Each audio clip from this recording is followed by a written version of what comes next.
I titled today's Neville Goddard conversation, A Lucid Imagination. Now, today's video is actually inspired by a number of different questions that I received from athletes, musicians, and those in the performing arts. Although the question was asked differently, it implied the same thing. How can we take this information that Neville has provided and apply it to our performances? Well, upon my own experience working with this, I came up with a 7-step process, which we'll talk about in a moment. And we can apply this information to a level of congruence that is as vivid as how we see ourselves perform in our imagination. So he says, here is a formula by which it can be realized. You sow a thought and you reap an act. You sow an act and you reap a habit. You sow a habit and you reap a character. You sow a character and you reap a destiny. So it all goes back to the thought that you sow. Now here's the 7-step process on how we can apply this, but we will get into discussion. Let's review it. Number 1, see yourself at the end in your mind's eye. Number 2, listen to your intuition. Number 3, be aware of how you feel before the performance. Number 4, perform and surrender to the vision realized during performance. Number 5, after the performance, encourage the degree of congruence with the vision. Number 6, reflect upon any moments of tension, reactivity, or fear. We also discuss fear, transmutation of fear into courage. I trust you'll find that video to be helpful. In Thursday's video, I'll put a link in the description to that video. And number 7, revise the thinking patterns in relation to the tension, reactivity, or fear. Revision. Now, we talked about this in last Sunday's video. I will put a link in the description describing the revision process in a way that I work with it. Now, let's discuss these steps. But before we do that, let's reflect upon this quote here from Neville, where he says, "So if I take an idea this night, say this noble concept as far as I can conceive it, I must mix it with faith. Can I persuade myself that it is so? Well, I have discovered from my own personal experience that I do it when I feel it. I must in some way persuade myself through feeling, so I capture this phrase. Assume the feeling of the wish fulfilled. I always start in the end. The end is where I start from. So I take an idea, but the idea that I see it in my mind's eye fulfilled." So that's the key part right there. We'll get to that in a moment. He says, I occupy the end, the fulfilled state.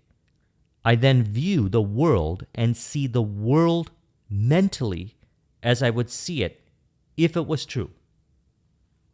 So, part 1 here, see yourself at the end in your mind's eye. So, athletes do this, musicians do this, and those in performing arts do this. They see themselves having a successful performance. But what is encouraged here is to recognize the reality of that, to see the world of imagination as real as the 5-sensory experience, and recognize that body is an expression of mind. It moves according to law. Recognize the reality of that statement. Encourage that statement. And as I've been mentioning, working with the Master Key system, it helped me do this. I put together a video with all the exercises of cultivating this degree of imagination, vividness. I'll put a link in the description to it. But I have made my imagination to feel as real as this 5-sensory experience. That way, I can imagine myself doing the thing, and I find myself automatically doing it. That's part of it. Number 2, listen to your intuition. Now, when a person commits in their imagination to how they see themselves at the end. Imagine yourself at the end, performing successfully. When they commit to it, we want to let go of inaccurate thinking patterns or certain thinking patterns that are brought to the surface as a result of perhaps past experiences in which we allow ourselves from within to go into different states of mind in which we doubt our level of congruence when it comes to that performance. Very important. And the way to do this is to allow ourselves to think feelingly. Now, we talked about this in last Sunday's video. In alchemy, this is referred to as the marriage of the Red King and the White Queen. Now, speaking about Queen, for any Queen fans out there, we know that Freddie Mercury actually has a song called White Queen. And Mercury is the symbol for the White Queen. So reflect upon that if you'd like. In regards to performing arts. And to me, the 1985 Live Aid performance was one of the best performances in which we see Freddie performing in such a congruence with his vision. And till this day, every time I watch it, I like to watch it regularly, I learn even more details of how he did number 4, which is surrender to the vision realized. Now, we get better at with practice, but before we get to that, let's look at number 3 here. Be aware of how you feel before the performance. Feeling is the secret. We want to encourage that state of mind. Now, I like to maintain that state of mind. As I always say, I maintain flow. I make flow a priority. It's very important for me in what I do. And when it comes to performing arts or being a musician or an athlete, your state of mind is going to determine the level of congruence in your performance. So make flow a priority. And for me personally, I've rearranged my entire life so that it represents the flow of how I truly want to be, how I truly want to express in my areas of life. This also allows for the inner voice, the intuition, to guide us to people, environments, resources, ideas, hunches, and inspirations, which allows us to optimize our performance. You'll notice this. You might meet someone that will give you some tweaks, some ideas on your performance. And because you're present and aware and listening to your intuition, you'll notice that you'll see that information. It will stand out to you. Because you're focused, you could say lightheartedly so. This is lighthearted focus on your vision. And it's done because the subconscious mind is guiding this. Number 3, be aware of how you feel before the performance. We want to enter into the state of mind, maintain the state of mind, as he says here. You sow a thought and you reap an act. You sow an act and you reap a habit. You sow a habit and you reap a character. You sow a character and you reap a destiny. It all goes back to the thought that you sow. So we want to feel one with our vision before the performance, whatever it is that brings you into that state. For me, it's anything that gets me out of overthinking, mental chatter. Because here's the next part. Number 4, perform and surrender to the vision realized. So this is the power right here. Surrender during the performance to the vision realized. That means we notice we're one with the performance. Body seems to move automatically. You get so in the zone with what you're doing, your performance. It's lighthearted. You're not thinking, maybe a little bit. You're feeling. There is the harmony between the Red King and the White Queen, as symbolically represented in alchemy. We surrender to the vision realized. Number 5, after the performance, encourage the degree of congruence with the vision. look back at your performance and see that you have actually performed with a higher degree of congruence than ever before. This is because you are allowing that vision to express through you. And if there was any fear, doubt, or indecision in regards to, we'll talk about that in a moment. But at this stage here, we want to encourage the performance. It is a form of autosuggestion by I like to do this. I like to write out all the things that I did in the performance that was actually congruent to that vision. It could be something like, my body language was a lot more congruent. My voice tonality seemed resonant to a higher degree. I noticed that the audience was a lot more engaged. I noticed that my body would move according to the rhythm with a heightened degree of congruence. And I would relate that back over to the acceptance of the end. This allows us to recognize the power of our imagination. By reconciling our experiences to the degree of congruence to the vision, we actually realize and actually allow ourselves to trust in our imagination, to develop a higher degree of loyalty, faith, we could say, to the unseen reality of how we saw ourselves in number 1. Number 6, reflect upon any moments of tension, fear, or reactivity. A helpful video to watch is the one that I released on Thursday, discussing transmutation in regards to polarizing to different degrees revealed by thought processes.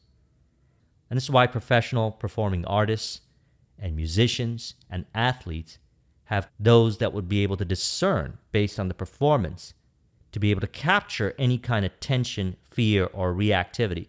We could do this with ourselves, and we could do this with others. And we want to reflect upon what we were thinking in regards to those experiences. Or as we discussed in Thursday's video, what are we polarizing to?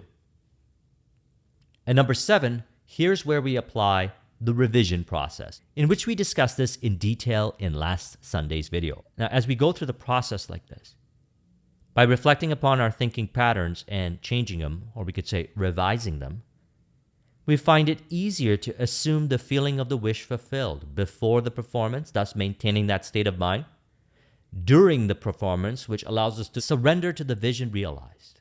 And number 3, reflect upon the performance and further encourage the results. We turn the insights on how we performed to a higher degree of congruence into autosuggestions, and we can record them and play them to ourselves, as we discussed in Tuesday's video, what to say when you talk to yourself. Or we can encourage inner conversations from the premise of those insights which are one with that vision. So I start in the end. The end is where I start from. In the end is my beginning. And then it takes me through. It becomes almost a habit of thinking. The next day it seems easier, or we could say the next performance seems easier. And the next day, it almost becomes my character. You actually step into the role. We see this with many artists. They step into their performance. They become the character. And they identify so deeply with the character. And I've noticed this with my own experiences, any journey that I had since I started working with this information.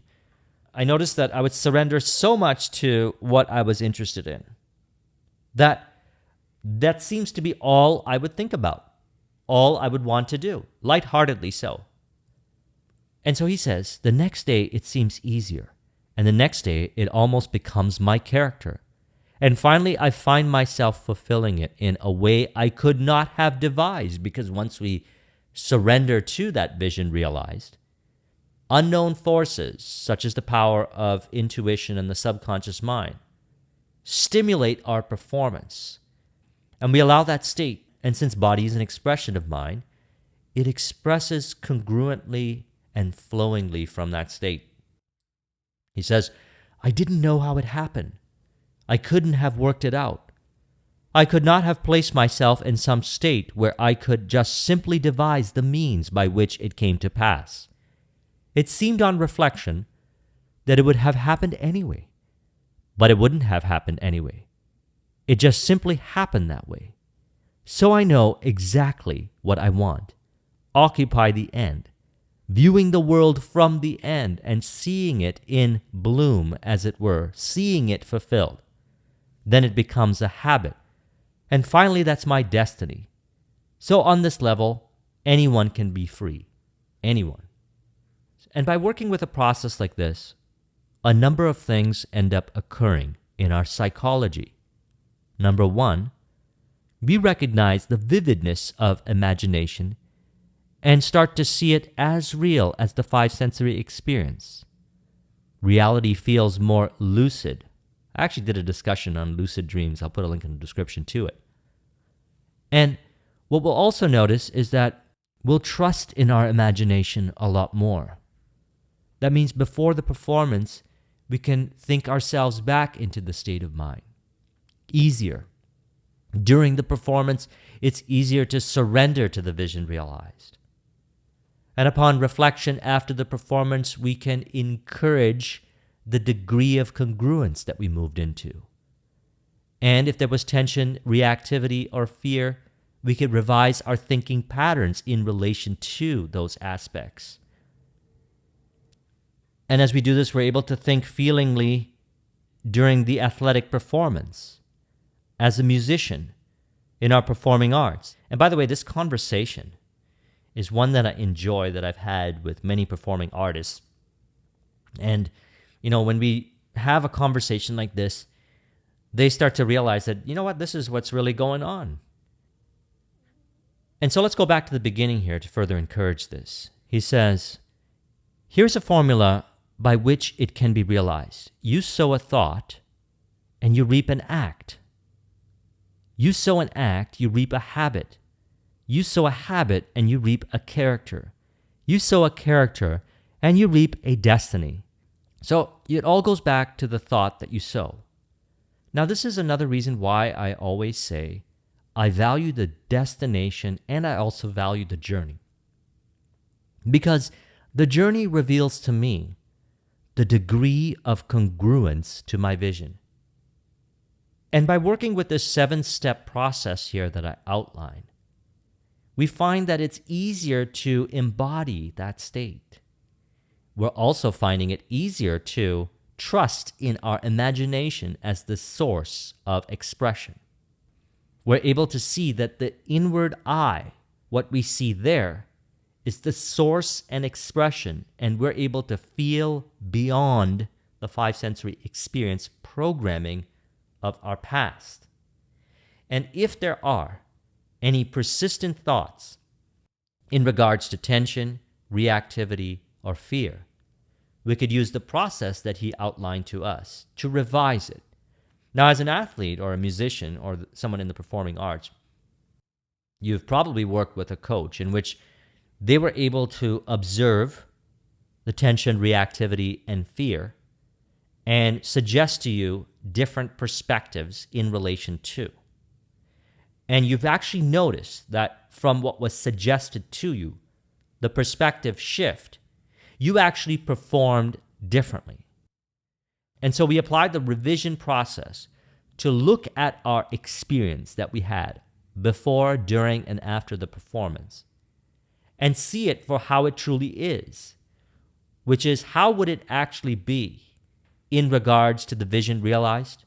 What would those five sensory experiences before, during, and after the performance actually mean in regards to the vision? What do they actually mean? And what we'll find is that they actually mean something that will make sense to you, that either a person says it to you or you find it within yourself. It'll resonate with you so deeply. And that thinking pattern will change, the one that was recurring in regards to reactivity, tension, or fear. For example, a person might go on stage and they try to be perfect. And then I would say to them, allow yourself to surrender to the vision realized. Or I might say it in a way that's very individualized to them, based on how they see reality. And they'll actually surrender during that performance. And they'll notice that they will authentically express. Remember, body is an expression of mind. What we do from this premise is an expression of that state. And so we see then, just by thinking differently prior to the performance, and if we know what was said to us, or what we imagined, or what we did prior to the performance that allows us to surrender, then that's very valuable as well. I actually recommend keeping a list of statements that were said to you or that you said to yourself, which actually allowed you to surrender to that performance during the performance. Now, through the repetition of doing this, these 7 steps here, it becomes who we are, and we notice that then we just show up and do it.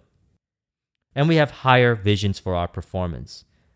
A performing artist might decide that they're going to take their career to the next level. An athlete might inspire for a higher distinction, same with a musician, and so forth. So the formula, again, in recap, is see yourself at the end in your mind's eye. Listen to your intuition, think feelingly on the journey, and maintain that flow. Number 3, be aware of how you feel before the performance and understand how to bring yourself into the state or maintain the state in relation to the vision and encourage it more so. Number 4, as you perform, surrender to the vision realized. Number 5, after the performance, encourage the degree of congruence with the vision. Number 6, reflect upon any moments of tension, reactivity, or fear. And number 7, revise the thinking patterns in relation to the tension, reactivity, or fear. And again, watch last Sunday's video in which we discuss revision in detail. I'll put a link in the description to that video. So I trust you found this video to be helpful. Let's go ahead and conclude it with an auto-suggestion to further encourage this process. We can say, I realize that the end is where I begin, and acceptance of the end wills the way. As I accept myself in the end, intuition guides me to the realization of my ideal performance.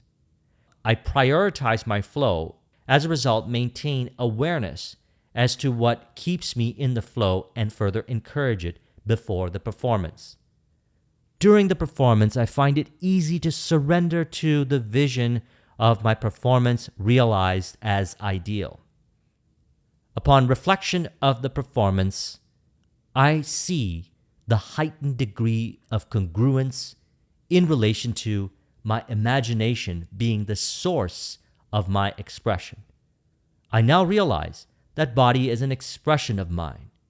As I continue to encourage this, I'm able to transcend past tension, reactivity, and fear before, during, and after the performance, which becomes my habit, character, and thus destiny. If you would like a copy of this mind map, the link is in the description. Thank you very much for watching. I'll talk to you soon. Take care.